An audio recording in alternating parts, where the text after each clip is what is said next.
Hey, what's up guys, it's Agent here with another video, and a lot of you guys have been asking me give some sniper and well, sniping tips and tricks, how to snipe. That question has been asked a lot to me, so I thought, hey, why not, let's just answer this question and help you guys out a bit.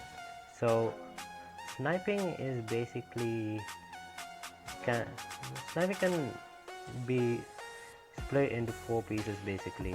Number one is basics.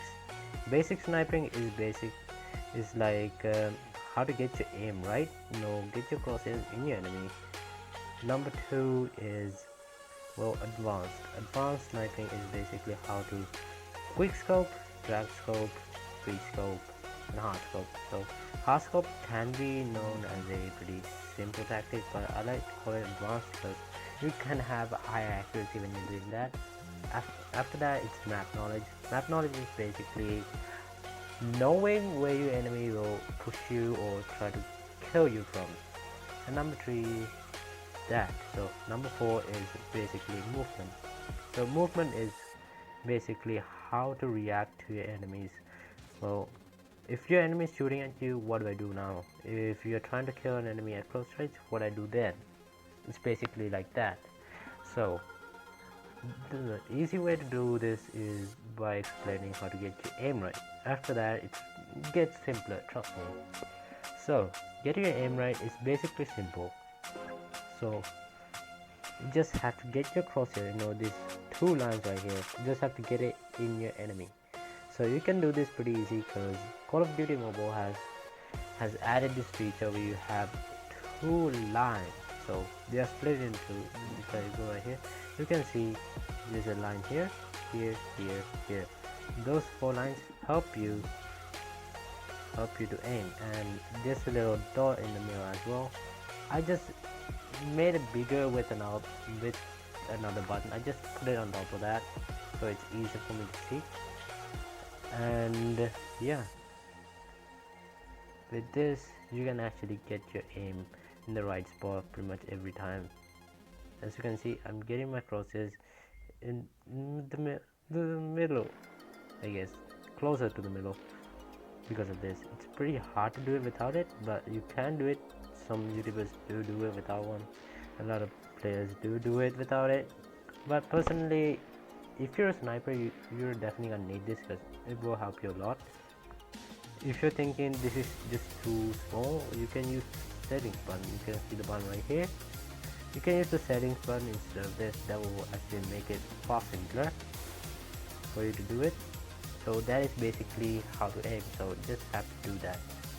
You just have to add that piece and just aim without aiming. So you can see the hipfire spread, right? That bell button is basically where your aim is gonna end up. So if you scope in, that's the exact same place where your aim is gonna end up. So you just have to do is get your aiming right there, then just aim.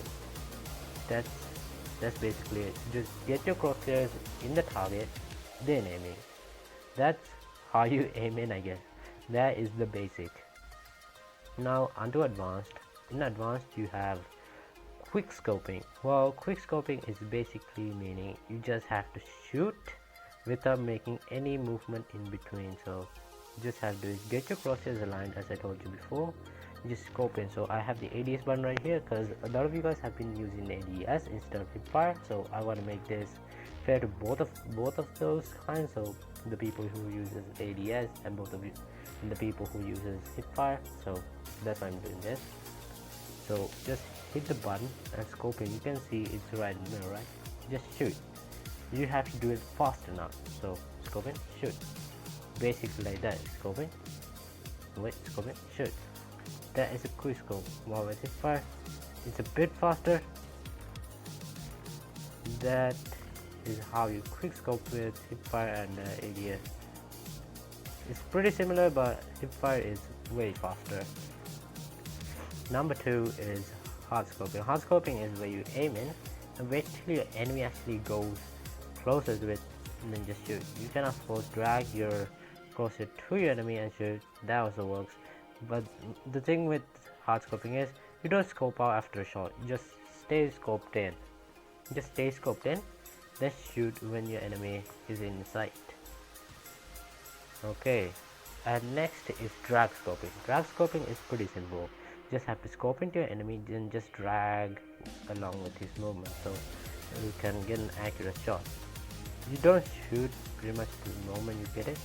Just drag along with your enemy and just try to shoot him when he is either not moving or when you get your timing correct. That is drag scoping. If you're using hip fire, there's also another thing you can do. That's blank scoping. Just shoot without scoping it. You can see that was a blank scope.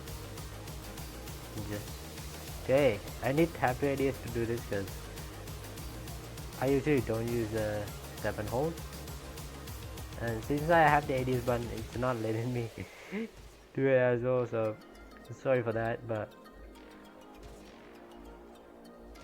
I can do some of it. See, those are blank scope, that was a blank scope, that was a blank scope, that was a blank scope. Basically, shooting before the scope actually opens, so you have to shoot before the scoping animation actually starts, or in the middle of it, I guess. That is a blank scope. So that is shooting and aiming done. The next thing you need is movement. Movement is basically meaning how you should react if your enemy is coming towards you or trying to shoot you, or if you're pushing your enemy. So the thing you want to do is, if you're trying to protect or hold a particular spot like an objective, you should just stay put to a cover. So just have to stay close to cover, because a sniper is vulnerable to any type of attack because you have in between time. So there's time in between shots, so you can't just spray the whole thing at once. So you just have to stay close to cover. So right here, this wall is a cover. You can just prone down behind it and your enemy can't shoot you. That is cover. Pretty much anything that is not wall bangable is cover. Do remember, if you're sitting behind something that is wall bangable, that is not cover. That's just missed. They can't see you through it, but they can shoot you through it. So just don't do that. So sticking towards a wall, a metal plate, a barrel, anything that is not wall bangable, that is just mod movement, dude. That's just mod.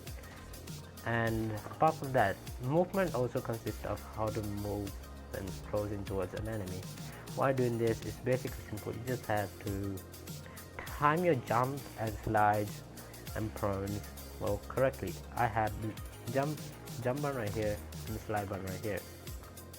I use this technique called slide jump, where you just slide and in the end of the animation just jump, slide jump, and just turn towards the enemy and just shoot. See, that's how I actually get most of my shots. The slide jump actually works. You can of course just do a slide then turn, that's called a slide turn. Just do a 180 or a 90-degree turn just after you slide, so you can just face your enemy head on and just destroy his ass. You can of course do that, but if you are more of a person that has higher movement or using more than 2 fingers, you can actually go for the slide jump. And if you're using the prone button, you can do the prone jump, where you just prone down then just jump up. I don't have used the prone button, but most people who use it actually do this movement because it's actually bugged. I should say it's bugged. It actually just cuts the animation down. The proning animation, it's actually stopped when you're using this. So to your enemy, you're still prone down, but in real life you're not prone down, you're actually walking towards them, but they can't see it. If you're using this, you're gonna have a huge advantage over them. So yeah. And the next tip is how to rush. See, I'm an aggressive sniper, so I have to have pretty good aim and good aim and good movement. So what I do is I usually just stick to cover till I get close enough, or let's say until I go behind them, because you don't want to face any guns face on, because there's a chance you might die right there. So the more backstabs you can do, the better. So you just have to go in close. So don't slide when you're doing this, because slide do have a sound even if you're using that silence. As you can see there's a sound. So just don't slide as much unless your opponent sees you and you have to do advanced movement. So yeah, if you're rushing, just make sure to be alert. So you have to do something called a 180 turn. Just jump, do a 180, then turn back. So it's basically a 360. Just watch your back, make sure no one's following you, then come back and go that direction. I do this a lot because most of the time I get backstabbed. Because of this, I get so mad. I learned this technique because I was just having such a bad day. It was a 1v5. I killed 4 and the 5th guy just stabbed me in the back. I didn't want to do this anymore, so I just learned how to do this and I've been doing it since. So that is basically movement covered. Next is map control. So map control is pretty simple. Map controlling is basically knowing where your enemy is gonna come from and how to react to it. While most of the enemies will come from the front, there are chances where they will come from the side or the back and so on. The way to do this is basically simple. Go to a place where there's only one line of sight. So you can see there's a long range of sight right here. So that means you have a higher field of view. So you can see from that side to right here. Something like this would be optimal because you can see your enemy coming, and since if he has a sniper, there's a chance you might be dead right now. But if he doesn't have a sniper, you do have a chance to scope in and shoot right at him before he makes any movements whatsoever. So yeah, that is how to control where you are. Now map control is a different story though. Map controlling is basically knowing where your enemy is coming from and stop him in his tracks. That's basically it. Just pre-scoping one place that you will know your enemy will definitely be coming from. So if you're going on standoff, there's the tractor. You can of course hard scope a tank and stay covered up by the tractor. When you're doing this, you are also having cover and possibly getting a free kill, because most of the time people do tend to rush A or B in standoff. So yeah, that is map control, just knowing where your enemy is coming from and how to stop them. And apart from that, sniping is basically getting your aim right and learning how to position yourself for the best optional sense. Because of this, sniping is not basically easy to learn. Once you do get the basics and the advanced movement and the advanced aiming and stuff like that right, you should be able to easily become a good sniper. I've been sniping for about 4 months right now. I've been sniping since season 3, and I've been a somewhat of a good sniper for like 2 months right now, and you can believe me, this actually does work. Just as I said, you just have to get your aim right. Just play some practice with the AI matches and you should be able to get your aim correct from there, and just practice your movement with some of your friends. So just go into a custom room and tell your friend to just move around, don't shoot, just move around, and you try to aim at him. Try doing that. Your movement should just come automatically. That's just how the human brain is wired up. So yeah, that is basically how to snipe. So yeah, movement, advanced, simple, and map control. Hope you enjoyed the video. I'm sorry it has been kind of a run around the whole thing, and I will see you guys in the next one, and yeah, bye.